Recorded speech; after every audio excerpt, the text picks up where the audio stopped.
નમસ્કાર મિત્રો, અમારી ચેનલમાં તમારું હાર્દિક સ્વાગત છે। આજે અમે તમારા માટે એક એવી હૃદયસ્પર્શી ગુજરાતી વાર્તા લઈને આવ્યા છીએ જે માતાના ત્યાગ, પ્રેમ અને સંતાનની ફરજનો સાચો અર્થ સમજાવશે। વાર્તા ગમે તો અંત સુધી જરૂર જોતા રહેજો અને છેલ્લે લાઈક, શેર અને સબસ્ક્રાઈબ કરવાનું ભૂલશો નહીં। એક નાનકડા ગામમાં રમેશ નામનો યુવાન રહેતો હતો।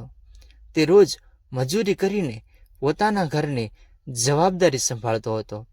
ઘરમાં તેની વૃદ્ધ માતા કમલાબેન સિવાય બીજું કોઈ નહોતું। પિતા વર્ષો પહેલા દુનિયા છોડી ગયા હતા। માતાએ દિવસ રાત મહેનત કરીને રમેશને મોટો કર્યો હતો। કમલાબેનના પગમાં પહેરેલી ચપ્પલ એટલી જૂની થઈ ગઈ હતી કે અનેક જગ્યાએથી ફાટી ગઈ હતી।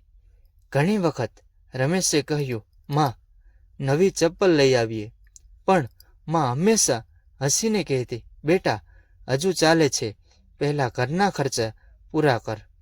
એક દિવસ કામ પરથી પરત ફરતી વખતે રમેશે જોયું કે ગરમ રસ્તા પર ચાલતા તેની માતાના પગમાં છાલા પડી ગયા હતા। તે દૃશ્ય જોઈને તેનું હૃદય ભરાઈ આવ્યું। તેણે મનમાં નક્કી કર્યું કે આજે કંઈ પણ થાય, મા માટે નવી ચપ્પલ લઈને જાઉં। બીજા દિવસે મજૂરીના પૈસા મળ્યા।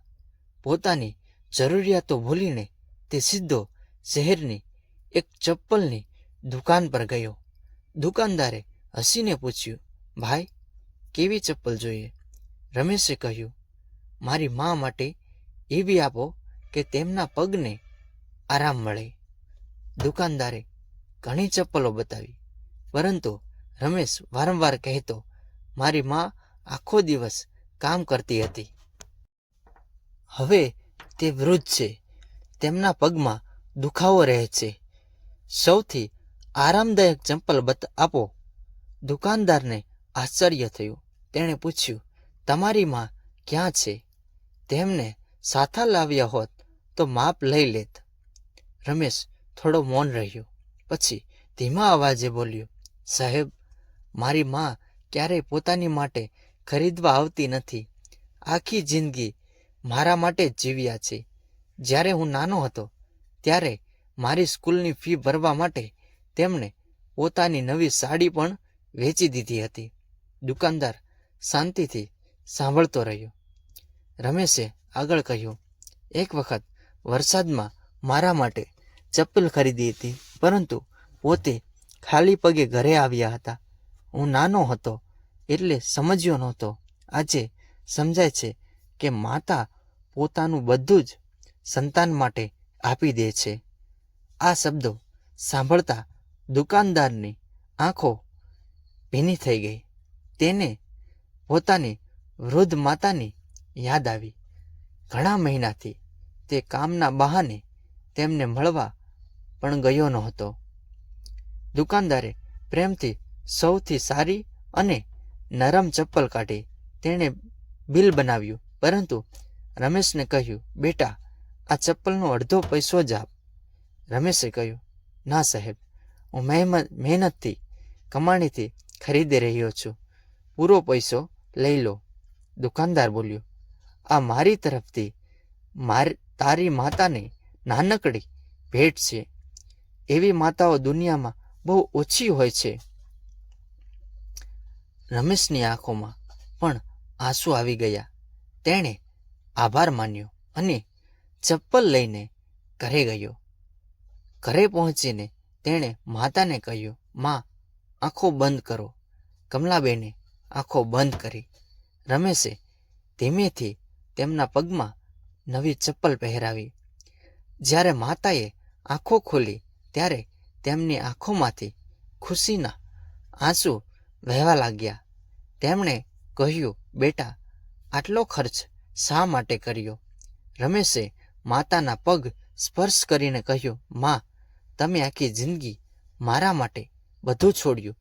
આજે મને તક મળી છે કે હું તમારા માટે થોડું કરી શકું। માતાએ દીકરાને ગળે લગાવી લીધો। તે ક્ષણે બંનેની આંખોમાં પ્રેમ અને લાગણીના આંસુ હતા.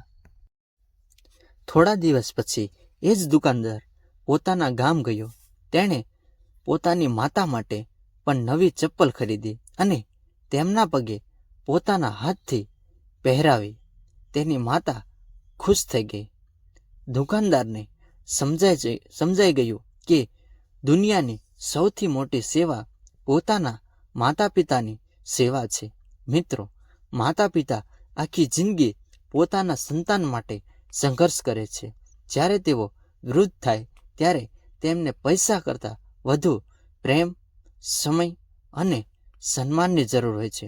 જો તમારા માતા પિતા તમારી સાથે છે તો તેમની કદર કરો, તેમની નાની નાની જરૂરિયાતોનું ધ્યાન રાખો, કારણ કે એક દિવસ એવો આવે છે જ્યારે તેમની યાદો જ આપણે બાકી રહે છે.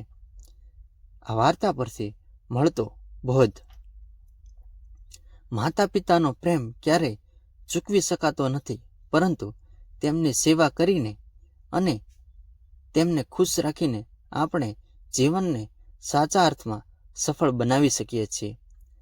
વાર્તા ગમી હોય તો લાઈક કરો, શેર કરો, કમેન્ટમાં જય માતાજી જરૂર લખો. આવી જ હૃદયસ્પર્શી ગુજરાતી વાર્તાઓ માટે ચેનલને સબસ્ક્રાઈબ કરવાનું ભૂલશો નહીં.